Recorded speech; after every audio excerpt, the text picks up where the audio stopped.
People, Deluded, I'm back again. I'm actually about to play football, but I had an idea for a vid or something. Admittedly, people, if I'm completely honest, I should have waited until I had time to really think about this, and I'll probably do another vid and go over it. But pre-season, just my thoughts on pre-season. Now, admittedly, making this video, but we have Barcelona tomorrow, in the final pre-season game before Newcastle the following week. But speaking about the games, I can speak in the games we've obviously seen. I don't want to read too much into pre-season. Obviously, certain players have been participating at other competitions and raised. Obviously, I like what I've seen from the young players in particular. Joe Willock, Reece Nelson, Burton's got his chance. My guy Tyrese John Jules. Do I really need to speak about him? If you've been watching my vids, you know how good that one is.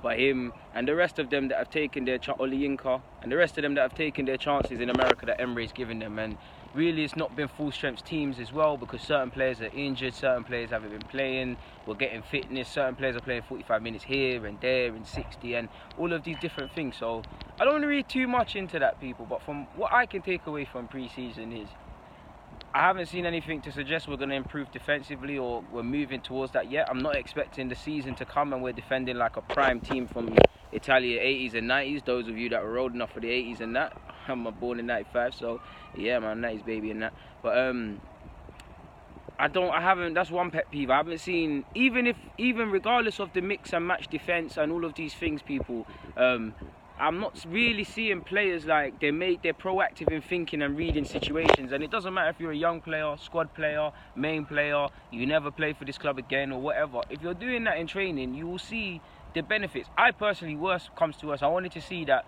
For instance, I've said this before, but Dembele's first goal in the Emirates Cup against us, the header, yeah.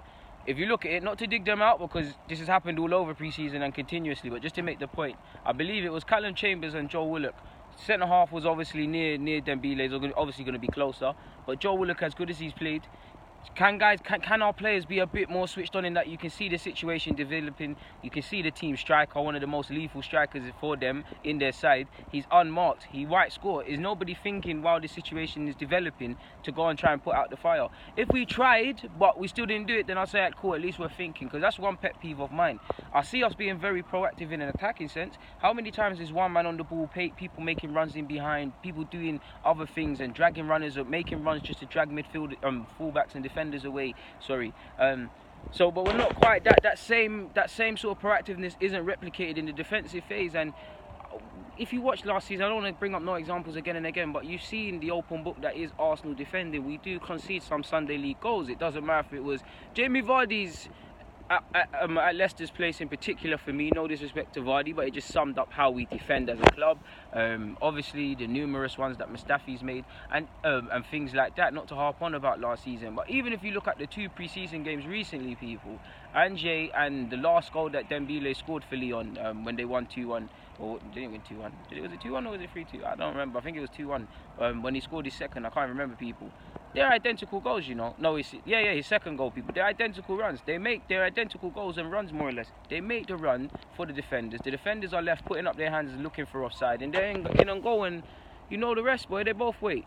Dembele slotted his calmly past Leno, I believe, and obviously the Ange lad went round the keeper, and I'm not blaming the keeper or anything. I'm just saying you will concede goals like that, but we're seeing the same sort of goals. It's either balls in behind or it's the long balls, and I haven't seen us improving that. If we look at the Bayern Munich game, quick fire goals, and even though we won, it was a bit shambolic in the defensive phase. In fact, no, remove what I said about quick fire goals. I meant that about Real Madrid. We conceded 2 goals in like 3 minutes, and that's, again, not to harp on about last season, but that's something we've seen last season. How many times has Arsenal conceded 1 goal and then we get shell-shocked? You look at the last game, in the last ever ball we kicked of last season in the Europa League final. How many minutes, what was it, 20 minutes between them 3-4 goals, people? I'm not critiquing anyone, I'm not being negative. I'm just saying that's one pet peeve. I would have liked to have seen us move forward in that sense, like there's a bit of an improvement. I would have loved the centre half to have been here with a left back so that Emre had the opportunity to coach them and do exactly what I'm saying. On a positive side, one thing I'll say, and again, it's not really full strength side, but I'm liking the counter-attacking football. Now, we did show elements of it last season, but that's one thing. We do look dangerous on the counter. I do think to play counter-attacking football and be devastating with Aubameyang, Lacazette, Pepe, Ceballos, Coutinho linked, hopefully it happens, people. we've got to be better defensively. You can't be a good counter-attacking side if you can't defend. It makes no sense, because the whole point of counter-attacking is to frustrate your opponent, sit in deep and spring them. We've got half of it. We can improve in an offensive sense, and with Ceballos and Pepe giving us more options in a creative sense, and both of them are good dribblers and whatnot, you'd like to think these things happen. We're good on the break, but we can improve in that. The defensive phase is the main aspect for me. Again, hopefully we sign a centre half and whatnot, because it's not been easy to us. Our first couple of games are quite tough, man. Like Newcastle, fair enough, they've got a new manager and they're saying whatever they want to say about Steve Bruce, but he's come in. They've signed Joe Linton, who's a physical handful. He's still raw and whatnot, but through watching Reece Nelson on loan, if you was watching him for Hoffenheim, really, you'd see Joe Linton was a player there, and he's a physical handful. And this is what we've got to look at. It doesn't matter if a player's good or not. If they're a physical handful, 9 times out of 10 they trouble us. I would have liked to see us tracking runners a bit more, but the counter-attacking football is what I'm liking, man. We're breaking, we're more positive.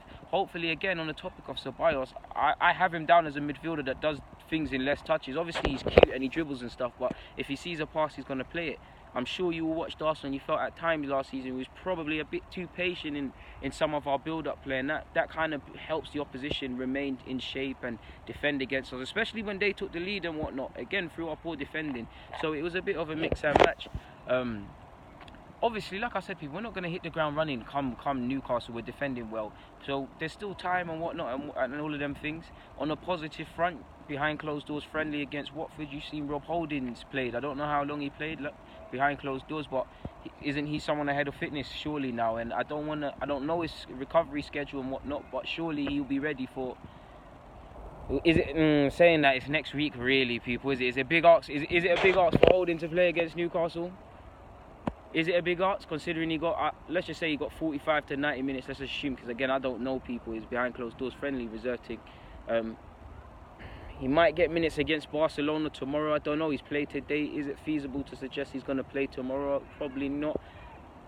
Obviously, you can be, between now and then, there might be other behind closed doors friendlies that could be played, and also he could get some more minutes for the 23s or whatever, but is it a big ask for Holding to probably start against Newcastle? Probably. So assuming until another centre-half comes in, I don't know, and maybe it's too early for another centre-half to assume they'll start, but you'd probably think it's more like, I'd probably say, I'm trying to think about people, I had an idea and then I changed it. I'd probably say to start the season, Socrates and Chambers. Mustafi might not be here, probably Mustafi, there's a good chance Mustafi could start the season, but I'd probably say Socrates. Obviously things can happen, but I'd probably say it'd be Leno, Socrates, Chambers, right back Maitland-Niles for obvious reasons with injuries. Monreal hasn't looked too good in pre-season, I must admit, but probably give Monreal the nod. Let me not get people's child up in this team. Obviously, like I told you I was doing at the beginning, people. But like I said, probably give Monreal the nod. At left back.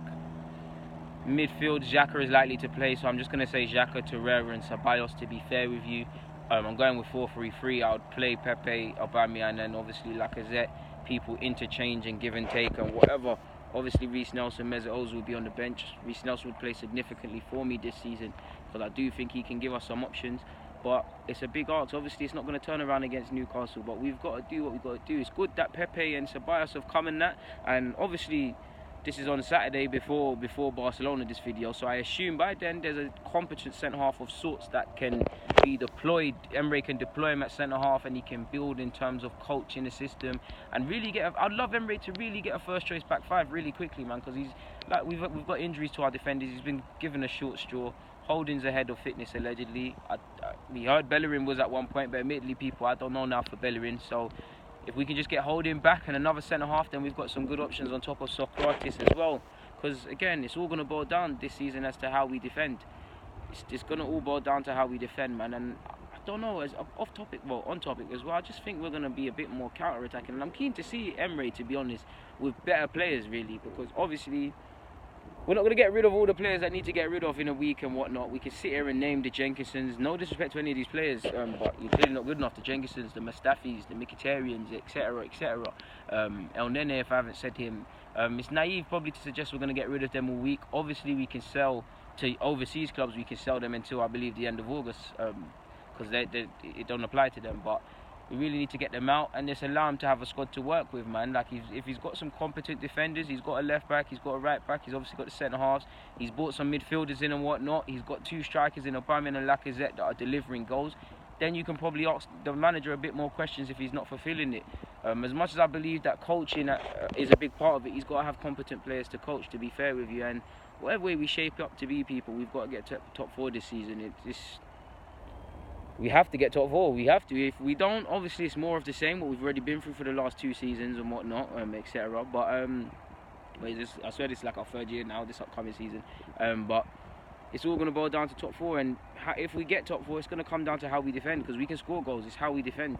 So if we're going to become this counter-attacking side next season, we have to be able to defend people in conclusion. But for now, people, DG, I'm out.